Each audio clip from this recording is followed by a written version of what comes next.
Internet news with no filter. Welcome to News Sesh. Hey everybody, welcome back. Today we're diving into a really important topic. Today, we're diving into a deeply troubling controversy involving one of YouTube's most popular family/prank channels, Jatie Vlogs. There's been a lot of talk online about a video they posted, a prank for an ad, and how it may have seriously hurt their own child. In this video, we'll unpack the situation, what actually happened, why people are calling it exploitative, what experts say about pranking kids, and what this means for the broader issue of family vlogging. To understand why this particular controversy is so significant, we have to start with who Jatie Vlogs are. Jatie Vlogs is a YouTube channel run by couple Josh Bruckner and Katie. Their content spans pranks, vlogs, challenges, and family life, with a massive following. According to recent data, they have millions of subscribers and billions of views. On the surface, they present as a fun, young couple sharing their life. But like many other prank channels, there's criticism that things aren't always as spontaneous or genuine as they seem. Some history. They previously posted a breakup video, which was later revealed to be a prank. There's been ongoing chatter online, especially on Reddit, accusing them of scripting content, exploiting pranks, and using clickbait.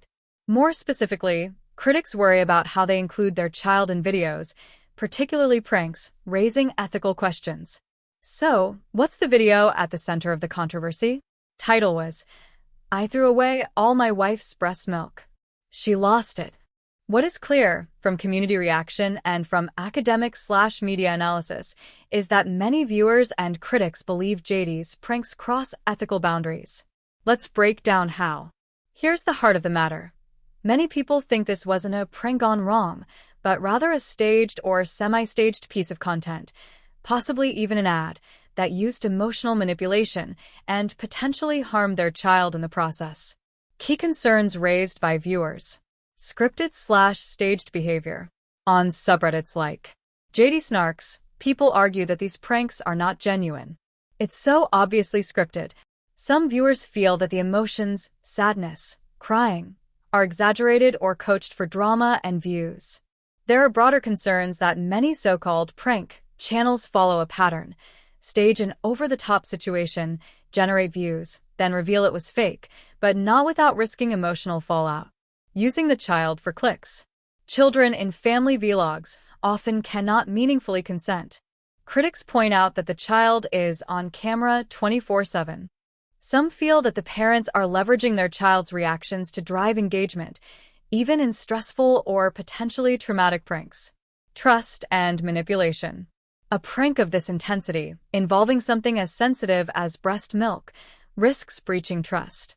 If something real were lost or destroyed, that's deeply personal. If it's fake, it's emotionally manipulative. For a child observing or involved, even if they are not directly part of the prank, the emotional tension in the household can be confusing. Monetization/brand motivation.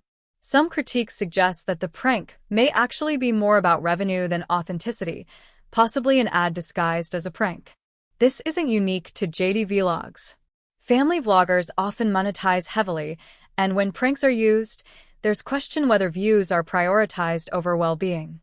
To evaluate whether Jatie Vlogs crossed a line, it's helpful to look at what experts say about pranking, especially when children are involved, and what the ethics of family vlogging look like. Psychological risks of pranks on children.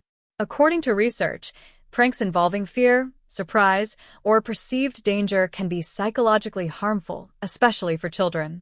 The brain's fear response doesn't always distinguish between staged and real. For a child, a fake threat may feel very real. Mental health concerns could include anxiety, trust issues, and potentially long-term trauma. Ethics of filming children. Family vlog channels are under scrutiny for how they treat children in content creation. Some argue it borders on exploitation. Parents may prioritize views over the child's emotional safety.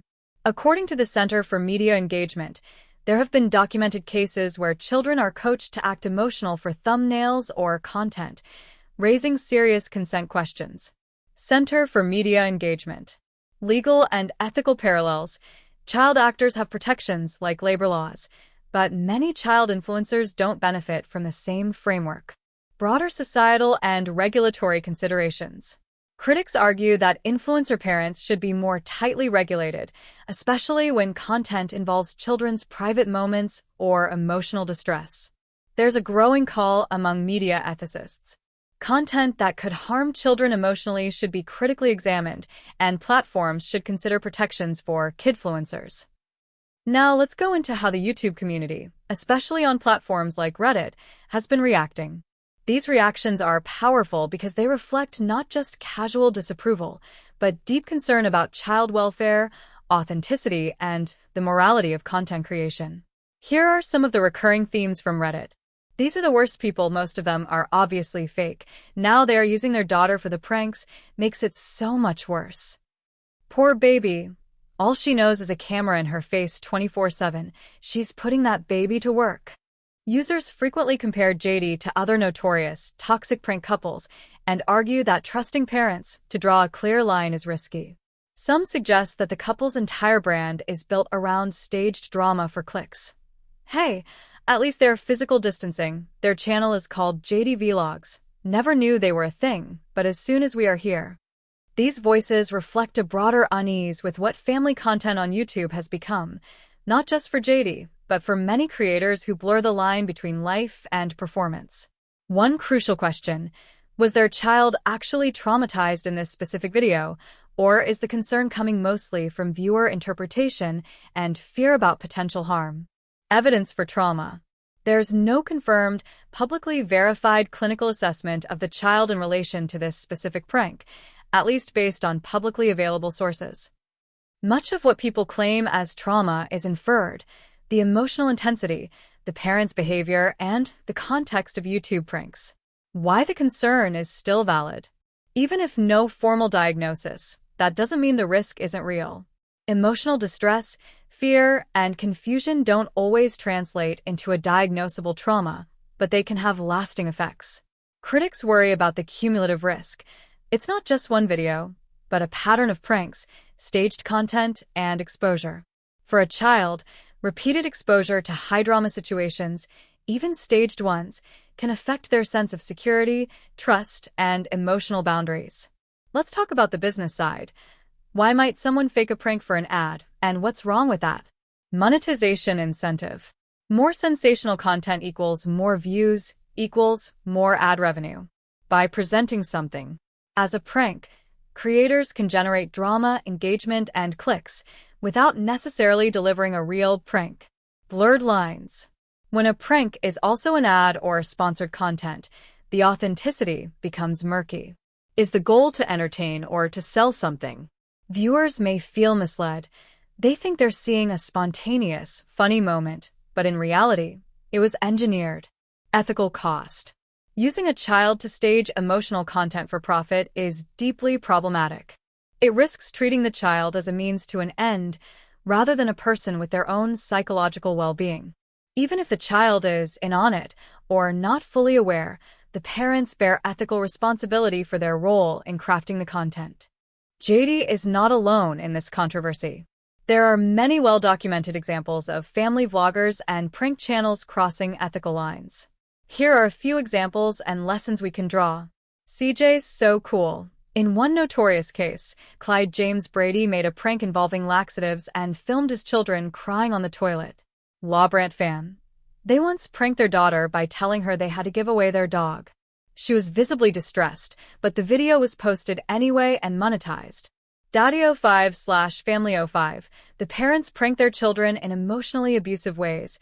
They were later criticized by psychologists and audiences for the impact on the kids. All these examples show a recurring pattern. Pranks might be framed as funny or harmless, but for children, they can be deeply confusing, emotionally devastating, and possibly exploitative. Given these concerns, what should be done? Here are some recommended solutions and ethical guidelines that both creators and platforms might consider. Stronger guidelines/policies for child content. YouTube and other platforms could enforce stricter policies around pranks involving children, especially when emotional distress is involved.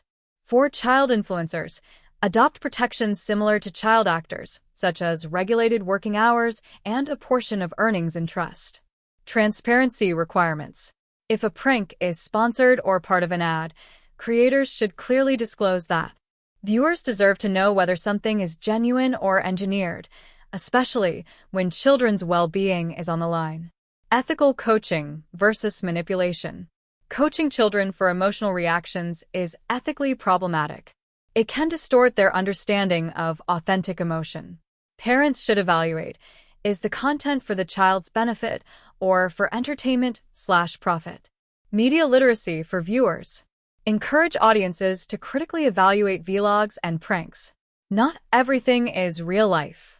Promote awareness of the possible psychological impact on children behind the camera. Parental accountability. Influencer parents should prioritize their child's emotional safety over clicks. They should regularly reflect on whether their content might be causing more harm than good and adjust accordingly. To wrap things up, the controversy around Jatie Vlogs isn't just about one prank. It's part of a larger, more troubling conversation about how children are used in influencer content. Whether or not the child in this specific video was clinically traumatized, the risk and potential for harm are real. As viewers, creators, and platforms, we all have a role to demand better ethics, to support creators who prioritize children's well-being, and to hold accountable those who cross the line for clicks. If you found this video helpful or eye-opening, please like, subscribe, and share.